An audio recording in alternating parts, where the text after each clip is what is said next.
तो आखिर ये राइबोसोम है क्या? आसान भाषा में ये सेल का एक ऐसा हिस्सा है जिसकी अपनी कोई बाहरी कवरिंग नहीं होती और इसका सबसे जरूरी काम है प्रोटीन बनाना। इसीलिए इसे प्यार से सेल की प्रोटीन फैक्ट्री भी कहा जाता है। ये नाम याद रखिएगा क्योंकि हमारी आज की पूरी बातचीत इसी के इर्द गिर्द घूमने वाली है। ये बात है साल 1955 की। जॉर्ज पालाडे नाम के एक साइंटिस्ट ने इलेक्ट्रॉन माइक्रोस्कोप की मदद से पहली बार इन नन्ही नन्ही चीज़ों को सेल के अंदर देखा।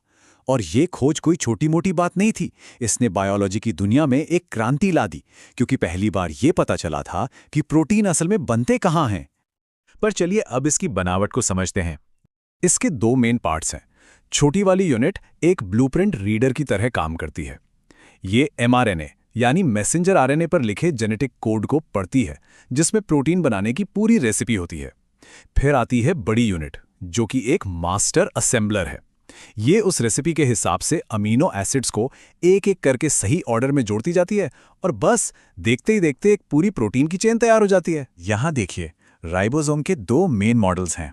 एक है 70S राइबोसोम, जो बैक्टीरिया जैसे सिंपल सेल्स में मिलते हैं, और दूसरा है 80S राइबोसोम, जो हम इंसानों के जैसे कॉम्प्लेक्स सेल्स में पाए जाते हैं। और ये अंतर बहुत बहुत ज़रूरी है। जानते हैं क्यों? कई एंटीबायोटिक्स इसी अंतर का फायदा उठाती हैं। वो बैक्टीरिया के 70S राइबोसोम को टारगेट करके उनका काम बंद कर देती हैं, जबकि हमारे 80S राइबोसोम पर उनका कोई असर नहीं होता। तो ये राइबोसोम खुद दो मुख्य चीज़ों का मिक्सचर है। इसका करीब 60% हिस्सा होता है राइबोसोमल आरएनए या आरएनए, जो फैक्ट्री का ढांचा तैयार करता है, और बाकी का 40% प्रोटीन होता है, जो इस मशीन को चलाने में मदद करता है। सेल के अंदर इन दोनों को बड़ी ही सावधानी से जोड़कर ये कमाल की फैक्ट्री तैयार की जाती है। तो ये फैक्ट्री बनाती क्या है? इसका सबसे बड़ा काम तो है प्रोटीन बनाना, मतलब जेनेटिक कोड को एक काम करने वाले प्रोटीन में बदलना। ये हमारे शरीर के लगभग सभी एंजाइम्स को भी बनाती है, जो हजारों केमिकल रिएक्शंस को चलाते हैं। और हाँ, सेल की ग्रोथ और रिपेयर के लिए भी जरूरी प्रोटीन यहीं से आते हैं। सच कहूं तो इसके बिना जिंदगी की कल्पना भी नहीं की जा सकती। यहाँ एक बहुत ही दिलचस्प फैक्ट है। हमारे शरीर की लगभग हर सेल में राइबोसोम होते हैं, लेकिन एक बड़ा एक्सेप्शन है, हमारी मैच्योर रेड ब्लड सेल्स। उनमें राइबोसोम नहीं होते, क्योंकि उनका सिर्फ एक ही काम है, ऑक्सीजन को ट्रांसपोर्ट करना, जिसके लिए उन्हें बार बार नए प्रोटीन बनाने की जरूरत नहीं पड़ती। तो सारी बातों का निचोड़ ये है कि जेनेटिक कोड को पढ़ने से लेकर हमारे शरीर को चलाने वाले हर एक प्रोटीन को बनाने तक राइबोसोम सच में असल में जिंदगी का इंजन है। तो सवाल ये है, आखिर एक सेल को सुसाइड बैग की जरूरत ही क्यों है? है ना थोड़ा अजीब और डरावना नाम, पर यकीन मानिए इस नाम के पीछे एक बहुत ही जरूरी बायोलॉजिकल प्रोसेस छिपा हुआ है। तो आइए इस पहेली को मिलकर सुलझाते हैं। तो ये है लाइसोसोम। टेक्निकली कहें तो ये एक सिंगल मेम्ब्रेन वाला ऑर्गेनेल है। आसान भाषा में एक छोटी सी थैली, पर इस थैली के अंदर ना बड़े ही पावरफुल हाइड्रोलाइटिक एंजाइम्स भरे होते हैं, और इनका काम सेल के अंदर का कचरा साफ करना, बाहर से आए दुश्मनों को खत्म करना, और जो पुराने बेकार हो चुके सेल के पार्ट्स हैं उन्हें तोड़कर ठिकाने लगाना। मतलब एक तरह से ये सेल का रिसाइकलिंग सेंटर है। और पता है, इसकी खोज कोई बहुत पुरानी नहीं है। साल 1955 में एक बेल्जियन साइंटिस्ट थे, क्रिश्चियन डी ड्यूव, उन्होंने इसे डिस्कवर किया था। और उनकी इसी खोज से हमें ये समझने में मदद मिली कि हमारे सेल्स खुद को साफ सुथरा और हेल्दी कैसे रखते हैं। सबसे पहले तो इसकी बाहरी परत, ये एक स्पेशल मेम्ब्रेन है तो सिंगल लेयर की, पर होती बहुत मजबूत है, और इसका काम बहुत जरूरी है, अंदर के खतरनाक एंजाइम्स को बाकी सेल से दूर रखना।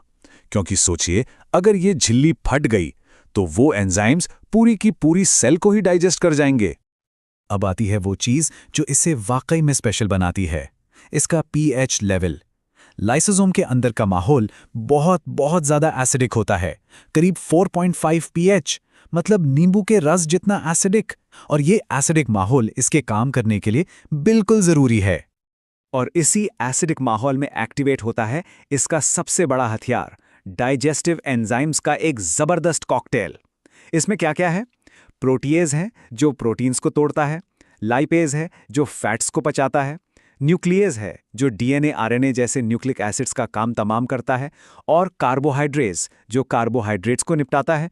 मतलब कुल मिलाकर ये हर तरह के बड़े बायोलॉजिकल मॉलिक्यूल को पचाने की ताकत रखता है। और सबसे जरूरी बात, ये एंजाइम सिर्फ और सिर्फ एसिडिक माहौल में ही काम करते हैं। ये सेल का एक कमाल का सेफ्टी मैकेनिज्म है। सोचिए, अगर कभी लाइसोसोम फट भी जाए और ये एंजाइम बाहर आ जाएं, तो भी वो सेल के नॉर्मल न्यूट्रल पीएच में काम ही नहीं कर पाएंगे। इससे सेल फौरन तबाह होने से बच जाता है। अब देखिए, अपने लाइफ में लाइसोसोम अलग अलग स्टेजेस से गुजरता है। जब ये बिल्कुल नया नया बनता है तब इसे कहते हैं प्राइमरी लाइसोसोम। इसमें सिर्फ एंजाइम्स होते हैं। फिर जब ये किसी चीज को डाइजेस्ट करना शुरू करता है तो ये बन जाता है सेकेंडरी लाइसोसोम। और डाइजेशन के बाद जो पचाया नहीं जा सका, वो कचरा जिस थैली में बचता है, उसे कहते हैं रेजिडुअल बॉडी। इसके मेनली 3 बड़े काम हैं जो इसे इतना जरूरी बनाते हैं। पहला, इंट्रासेल्युलर डाइजेशन, आसान भाषा में सेल के अंदर घुसाए बैक्टीरिया वायरस जैसे दुश्मनों का सफाया करना। दूसरा है ऑटोफैगी, इसका मतलब होता है खुद को खाना। इस प्रोसेस में ये सेल के ही पुराने घिसे पिटे पार्ट्स को तोड़कर उनके काम की चीजों को रिसाइकल कर लेता है। और तीसरा, सबसे ड्रामेटिक काम है ऑटोलाइसिस, यानी सेल्फ डिस्ट्रक्शन। और यही वो ऑटोलाइसिस प्रोसेस है जिसकी वजह से लाइसोसोम को ये निकनेम मिला है सुसाइड बैग।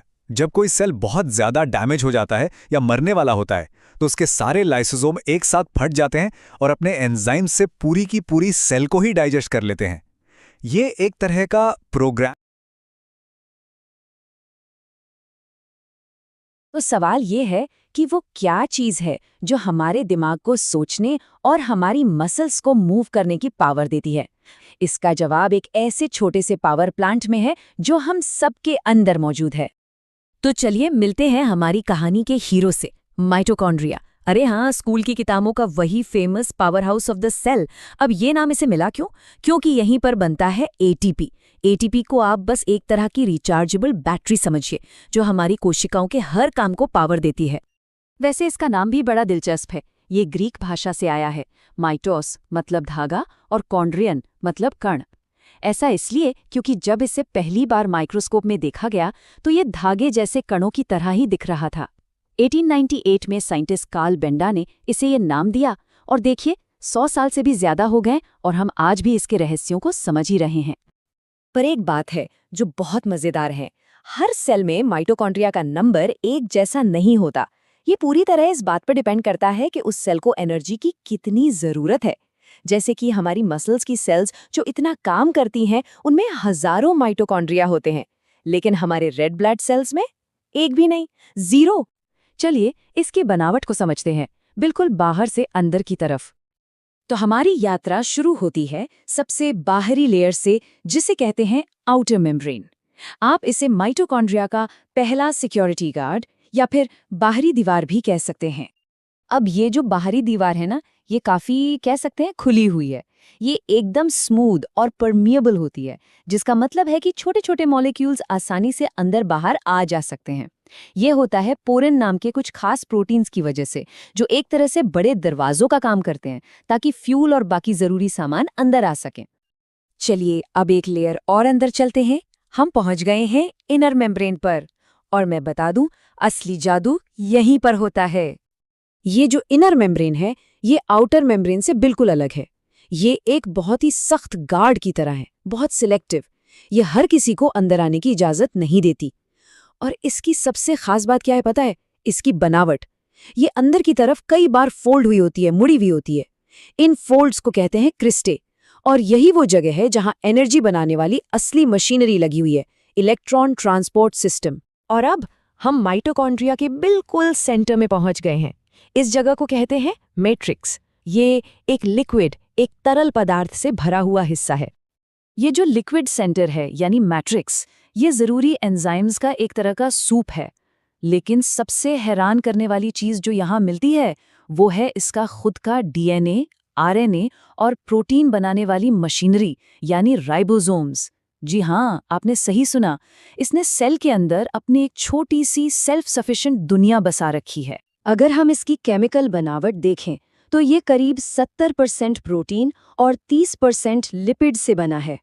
ये प्रोटीन्स ही वो असली मशीनें और पार्ट्स हैं जो एनर्जी बनाने का काम करते हैं, और लिपिड्स वो ढांचा बनाते हैं जिसमें ये सारी मशीनें फिट होती हैं।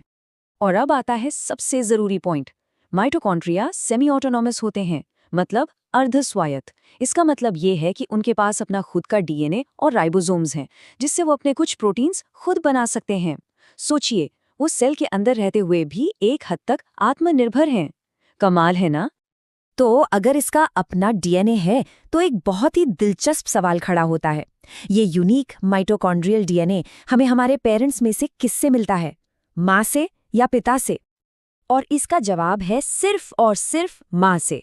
ऐसा इसलिए होता है क्योंकि फर्टिलाइजेशन के वक्त जो एग सेल होता है वो अपने माइटोकॉन्ड्रिया भ्रूण को देता है, जबकि स्पर्म का माइटोकॉन्ड्रिया बाहर ही रह जाता है। तो इसका मतलब ये हुआ कि हमारा सारा माइटोकॉन्ड्रियल डीएनए हमारी माँ से, उनकी माँ से और उनकी भी माँ से आया एक अटूट सिलसिला है। ये है 3 बड़ी बातें। पहली बात, इसका अपना डीएनए और राइबोसोम्स होना इस बात का सबूत है कि अरबों साल पहले ये शायद कोई आज़ाद बैक्टीरिया थे जो बाद में हमारे सेल्स का हिस्सा बन गए। दूसरी बात, इसका डीएनए सिर्फ माँ से मिलता है और ये हमें इंसानी विकास की कहानी को ट्रैक करने में मदद करता है। और तीसरी, रेड ब्लड सेल्स में इसका ना होना हमें ये सिखाता है कि बायोलॉजी में हर चीज़ का एक खास मकसद होता है। जरा सोचकर देखिए, हमारी हर एक सेल के अंदर मानो एक पूरा शहर बसा हुआ है, जहां लाखों करोड़ों मॉलिक्यूल्स हर सेकंड इधर से उधर भाग रहे हैं। एकदम किसी बड़े शहर के ट्रैफिक जैम जैसा, है ना? तो सवाल उठता है, भाई इस ट्रैफिक को मैनेज कौन करता है? आखिर वो ट्रैफिक कंट्रोलर कौन है जो ये पक्का करता है कि हर चीज बिल्कुल सही जगह सही टाइम पर पहुंचे? वेल, इसका जवाब है गोल्जी एपरेटस, जिसे हम गोल्जी काई भी कहते हैं। जी हां, यही है हमारी कोशिका का वो डेडिकेटेड पोस्ट ऑफिस। और सुनिए, इसका काम सिर्फ सामान भेजना नहीं है। ये प्रोटीन और लिपिड जैसे जरूरी पैकेजों को रिसीव करता है, फिर उन्हें प्रोसेस करके, मतलब उनको और बेहतर बनाता है, उनकी सॉर्टिंग करता है और फिर बिल्कुल सही पते पर भेजने के लिए पैक कर देता है। तो कहानी शुरू होती है 1898 में। एक इटालियन साइंटिस्ट थे, कैमिलो गोल्जी। उन्होंने आप कह सकते हैं एक स्पेशल डाई, एक स्टेनिंग टेक्निक बनाई और उसी की मदद से ये ऑर्गेनेल पहली बार दिखा। और ये खोज इतनी बड़ी थी, इतनी इंपॉर्टेंट थी कि आज भी उस टेक्निक को उन्हीं के नाम पर गोल्जी स्टेन कहा जाता है। अब देखिए, गोल्जी काय हर सेल में एक जैसा नहीं दिखता। ज्यादातर तो ये सेल के सेंटर यानी न्यूक्लियस के पास ही मिलता है। अगर हम एनिमल सेल्स की बात करें तो वहाँ ये एक बड़ा कॉम्प्लेक्स स्ट्रक्चर होता है। लेकिन प्लांट सेल्स में कहानी थोड़ी अलग है। वहाँ ये छोटी छोटी बिखरी हुई यूनिट्स की तरह होता है और इन यूनिट्स को कहते हैं डिक्टियोसोम। इंटरेस्टिंग है ना? तो गोल्जी काय दरअसल चपटी मेम्ब्रेन वाली थैलियों के एक ढेर जैसा है, जैसे एक के ऊपर एक रोटियां रखी हों। इनको हम कहते हैं सिस्टर्नी। इसे आप पोस्ट ऑफिस की वो बड़ी बड़ी अलमारियां समझ सकते हैं, जहां हर पैकेज को सही खाने में डालकर प्रोसेस किया जाता है। गोल्जी के काम बहुत सारे और बहुत जरूरी हैं। ये प्रोटीन्स और लिपिड्स को फाइनल टच देता है, उन्हें पैक करके सही जगह पहुंचाता है। ये सेल की रीसाइक्लिंग यूनिट यानी लाइसोसोम भी बनाता है। हार्मोन्स और एंजाइम्स जैसे जरूरी केमिकल भी यही सीक्रेट करता है। और इतना ही नहीं, ये सेल मेम्ब्रेन बनाने में भी मदद करता है। सच में ये तो एक सुपर मल्टीटास्कर है। अब इसके सबसे जरूरी कामों में से एक को थोड़ा और समझते हैं, लाइसोसोम बनाना। होता क्या है कि गोल्जी बहुत ही पावरफुल डाइजेस्टिव एंजाइम्स को छोटी छोटी थैलियों में पैक कर देता है और बस यही थैलियां बन जाती हैं लाइसोसोम, जो सेल का रीसाइक्लिंग सेंटर है। मतलब सेल का सारा कचरा यही साफ करते हैं। अच्छा, सेल में एक और बहुत इंपॉर्टेंट प्लेयर है, माइटोकॉन्ड्रिया। और अक्सर लोग गोल्जी और माइटोकॉन्ड्रिया के काम में कंफ्यूज हो जाते हैं, तो इसे बिल्कुल सिंपल तरीके से समझते हैं। गोल्जी एपरेटस है सेल का लॉजिस्टिक्स और शिपिंग डिपार्टमेंट, और माइटोकॉन्ड्रिया वो है सेल का पावर प्लांट, जो इस पूरे काम के लिए एनर्जी बनाता है। सिंपल है। खासकर अगर हम प्लांट सेल्स की बात करें तो वहां गोल्जी का रोल और भी स्पेशल हो जाता है। याद है ना, वहां इसे डिक्टियोसोम कहते हैं। तो इसका एक एक्स्ट्रा काम होता है सेल वॉल यानी कोशिका भित्ति बनाना।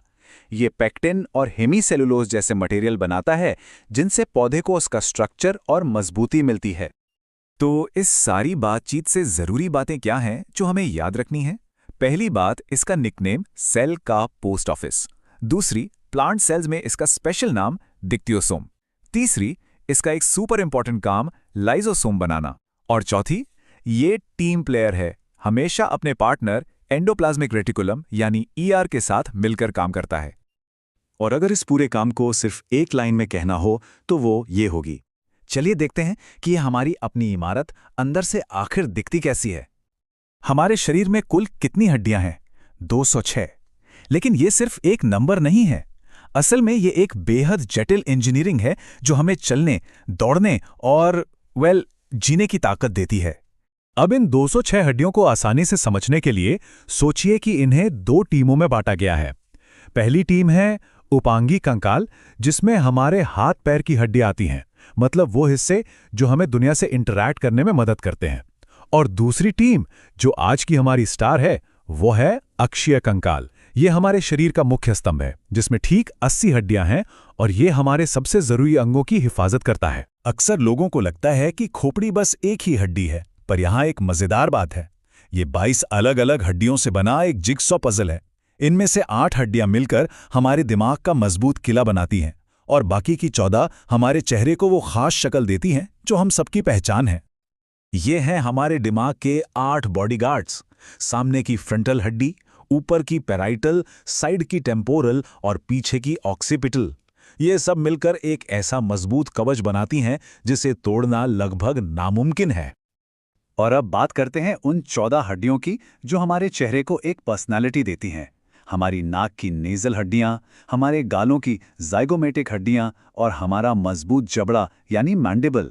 ये सब मिलकर ही तो हमें मुस्कुराने, बात करने और दुनिया का स्वाद चखने में मदद करती हैं। मिलिए हमारे शरीर की सबसे छोटी हड्डियों से, हमारे कान की हड्डियां, मैलियस, इंकस और स्टेप्स। इन तीनों की टीम इतनी छोटी है कि एक सिक्के पर आराम से आ जाए, पर यही वो टीम है जो हर आवाज को पकड़कर सीधे हमारे दिमाग तक पहुंचाती है। समझिए कि ये कुदरत के बनाए माइक्रोफोन्स हैं। अब मिलिए कंकाल की दुनिया के सबसे अकेले योद्धा से, हायोइड हड्डी। ये हमारे शरीर की इकलौती ऐसी हड्डी है जो किसी दूसरी हड्डी से डायरेक्ट नहीं जुड़ती। ये बस हमारे गले में होती है और हमें बोलने और निगलने में मदद करती है ना कमाल की बात? चलिए अब आते हैं हमारे शरीर के सेंट्रल टावर पर, हमारी रीढ़ की हड्डी। हमारी रीढ़ 26 अलग अलग ब्लॉक्स से बनी है जिन्हें कशेरुका कहते हैं, बिल्कुल लेगो ब्लॉक्स की तरह। गर्दन में 7, छाती के पीछे 12 और कमर में 5। और ये शानदार डिजाइन ही है जिसकी वजह से हम डांस कर सकते हैं, झुक सकते हैं और हर तरह से मुड़ सकते हैं।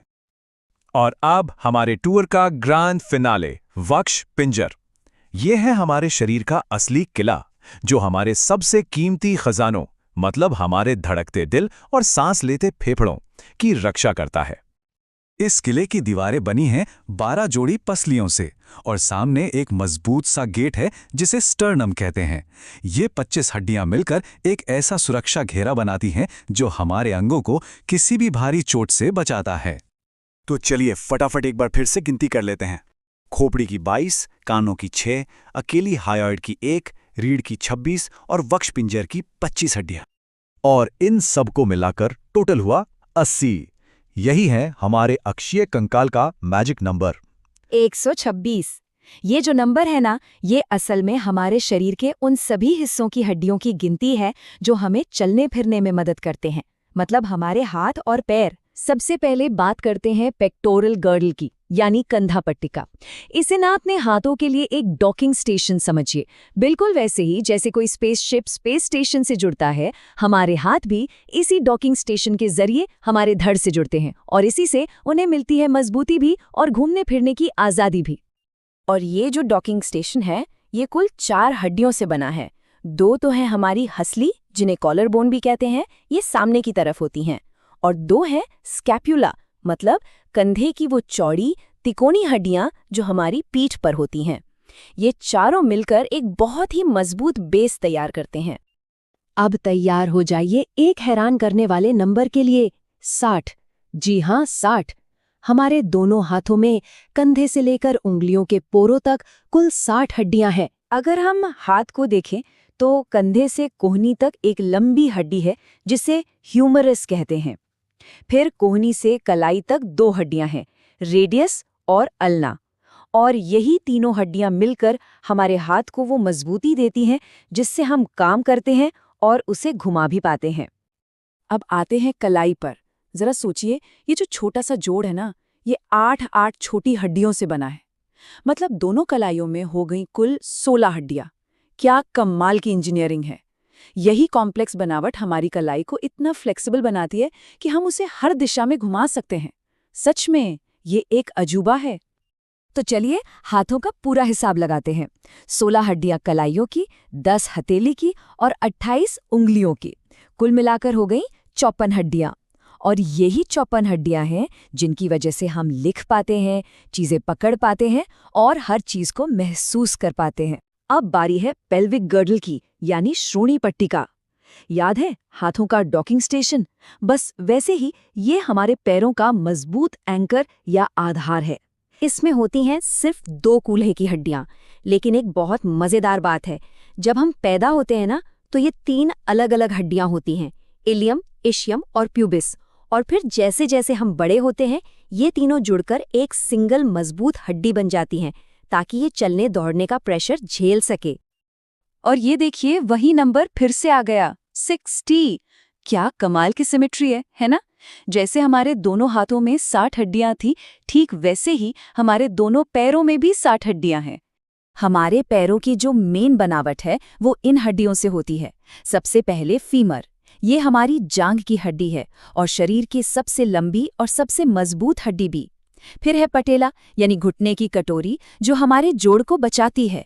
और आखिर में टिबिया और फिब्यूला, जो हमारी निचली टांग को बनाती हैं। जैसे हमारी कलाई में छोटी छोटी हड्डियां थी, बिल्कुल वैसे ही हमारे टखने में भी हैं। यहाँ 7 हड्डियां होती हैं जिन्हें टार्सल कहते हैं। तो दोनों टखनों को मिलाकर हो गई 14। और इसी कॉम्प्लेक्स अरेंजमेंट की वजह से हम ऊबड़ खाबड़ जमीन पर भी बैलेंस बना पाते हैं और आराम से चल पाते हैं। तो चलिए अब पैरों का भी हिसाब किताब कर लेते हैं। 14 हड्डियां टखनों की, 10 तलवों की और 28 पैर की उंगलियों की। ये हो गई कुल 52 हड्डियां।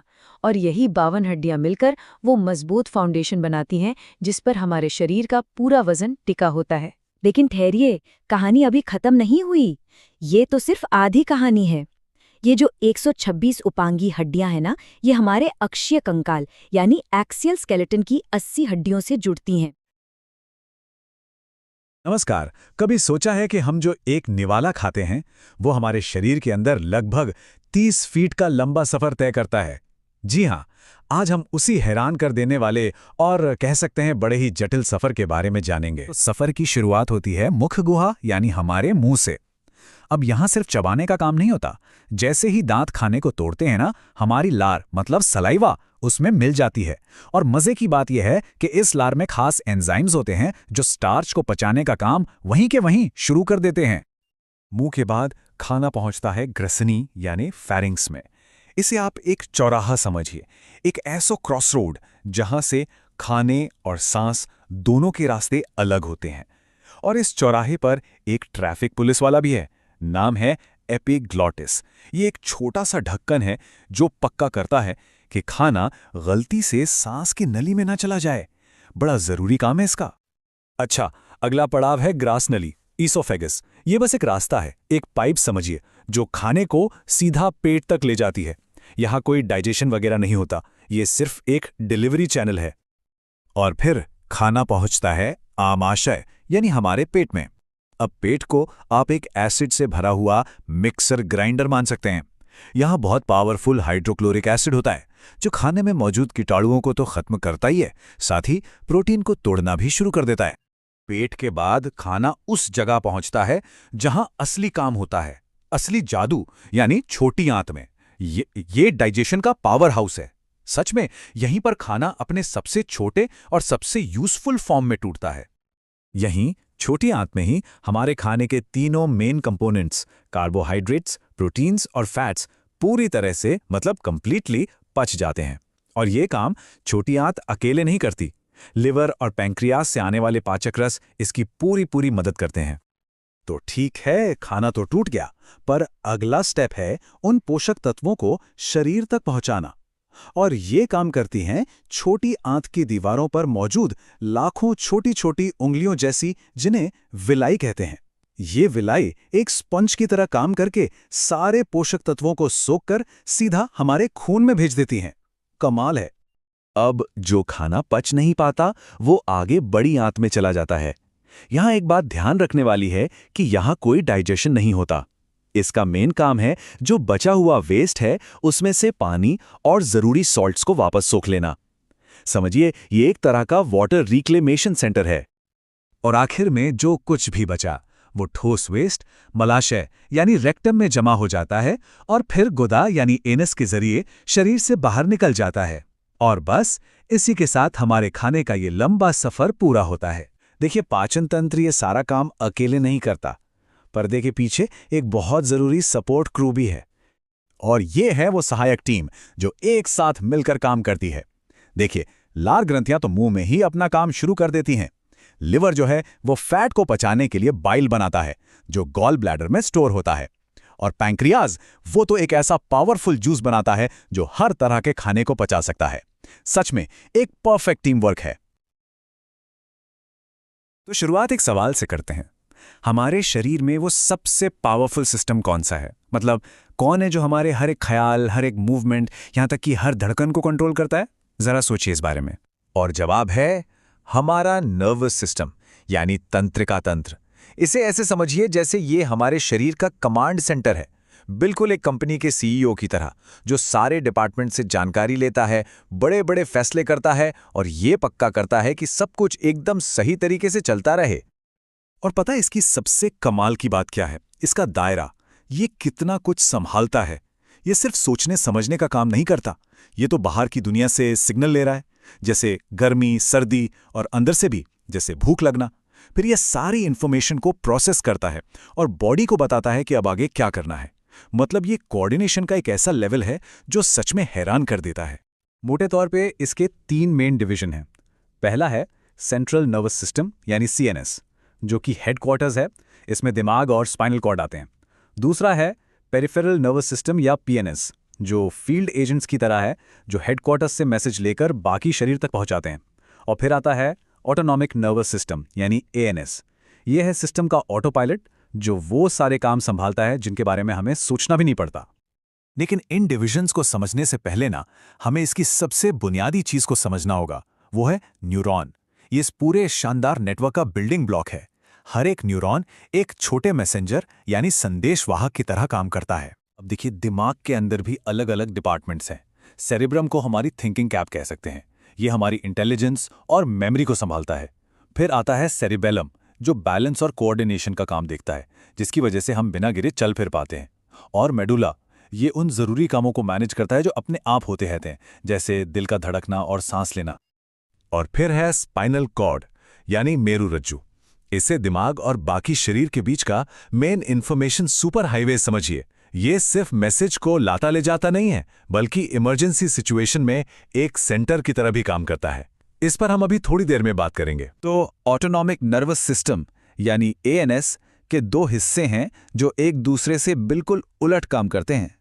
एक है सिंपैथेटिक सिस्टम। ये हमारा फाइट और फ्लाइट मोड है, जो हमें किसी भी टेंशन वाली सिचुएशन के लिए तैयार करता है। और दूसरा है पैरासिम्पैथेटिक सिस्टम। ये रेस्ट एंड डाइजेस्ट मोड है, जो शरीर को शांत करता है। तो मान लीजिए कोई स्ट्रेस वाली सिचुएशन है, तो सिंपैथेटिक सिस्टम हार्ट रेट बढ़ा देगा, और जब हम आराम कर रहे होते हैं तो पैरासिम्पैथेटिक सिस्टम डाइजेशन जैसी चीजों को देखेगा और हार्ट रेट को कम कर देगा। ये एक परफेक्ट बैलेंस बनाकर रखता है। अच्छा, कभी ये सोचा है कि किसी गर्म चीज को छूते ही हमारा हाथ एकदम से झटके से पीछे क्यों हट जाता है? ये तो सोचने से भी ज्यादा तेज होता है। ऐसा होता क्यों है आखिर? इसका जवाब है रिफ्लेक्स एक्शन यानी प्रतिवर्त क्रिया। ये हमारे शरीर का एक इनबिल्ट ऑटोमेटिक सेफ्टी सिस्टम है। इसका बस एक ही काम है, हमें किसी भी नुकसान से बचाने के लिए फौरन रिएक्ट करना। और यहां सबसे हैरान करने वाली बात यह है कि इस रिएक्शन को हमारा दिमाग कंट्रोल नहीं करता। सिग्नल स्किन से सीधा स्पाइनल कॉर्ड तक जाता है और स्पाइनल कॉर्ड फौरन हाथ को पीछे खींचने का ऑर्डर दे देती है। ये कीमती मिलीसेकंड्स बचाने के लिए दिमाग को पूरी तरह से बाईपास कर देता है ना कमाल का सिस्टम। आगे बढ़ने से पहले एक सवाल जो इस पूरे मामले को देखने का नजरिया बदल देगा। कोई इंसान ऑक्सीजन के बिना कितनी देर तक जिंदा रह सकता है? दिन? घंटे? क्या लगता है? इसे तकनीकी भाषा में श्वसन कहते हैं। अब इसे ऐसे समझिए, हमारा शरीर एक इंजन जैसा है और जो हम खाना खाते हैं वो उसका ईंधन है। लेकिन ईंधन अपने आप तो ऊर्जा नहीं बना सकता ना। उसे जलने के लिए एक चिंगारी चाहिए, ऑक्सीजन। बस वही चिंगारी है। ये हमारे भोजन को जलाकर वो ऊर्जा पैदा करती है जिससे हम हर काम करते हैं, फिर चाहे वो मैराथन दौड़ना हो या बस सोचना। ये जो पूरी प्रक्रिया है ना, ये 2 मेन स्टेप्स में होती है। पहला है बाह्य श्वसन। ये एक तरह का चार्जिंग स्टेशन है जहां हवा से ऑक्सीजन को फेफड़ों में, हमारे खून में लोड किया जाता है। और फिर आता है आंतरिक श्वसन। ये फाइनल डिलीवरी है जहां खून उस ऑक्सीजन को शरीर की एक-एक कोशिका तक पहुंचाता है। हम इन दोनों को ही देखेंगे। सबसे पहले हवा नाक से अंदर जाती है, और ये कोई मामूली रास्ता नहीं है। ये एक तरह का शानदार एयर प्रिपरेशन सिस्टम है। यहाँ धूल मिट्टी फिल्टर होती है, हवा को शरीर के तापमान तक गर्म किया जाता है और उसमें नमी भी मिलाई जाती है।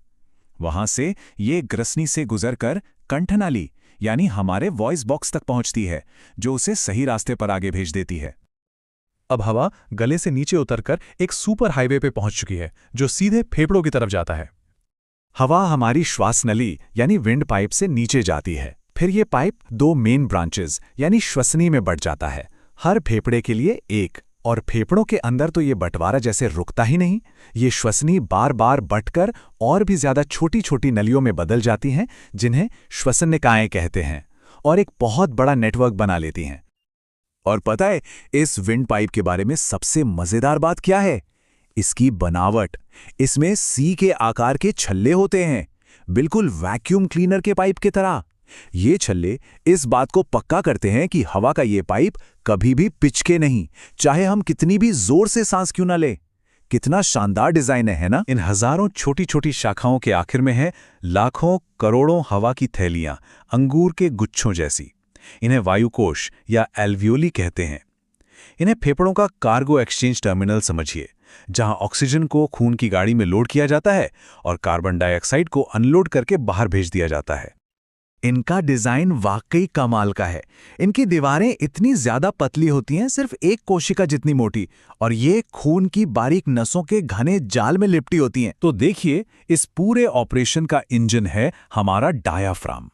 फेफड़ों के ठीक नीचे एक बड़ी सी मांसपेशी और हमारी पसलियों के बीच की मांसपेशियां। जब हम सांस अंदर लेते हैं तो डायाफ्राम सिकुड़कर नीचे जाता है और पसलियां ऊपर और बाहर की तरफ फैलती हैं। इससे फेफड़ों में एक वैक्यूम बनता है जो हवा को अंदर खींच लेता है, और जब हम सांस छोड़ते हैं तो सब कुछ रिलैक्स हो जाता है। डायाफ्राम ऊपर उठता है, पसलियां अंदर आती हैं और हवा आराम से बाहर निकल जाती है। ये पूरा का पूरा कमाल का सफर ठीक इसी वक्त हमारे अंदर चल रहा है, अपने आप, बिना हमारे सोचे।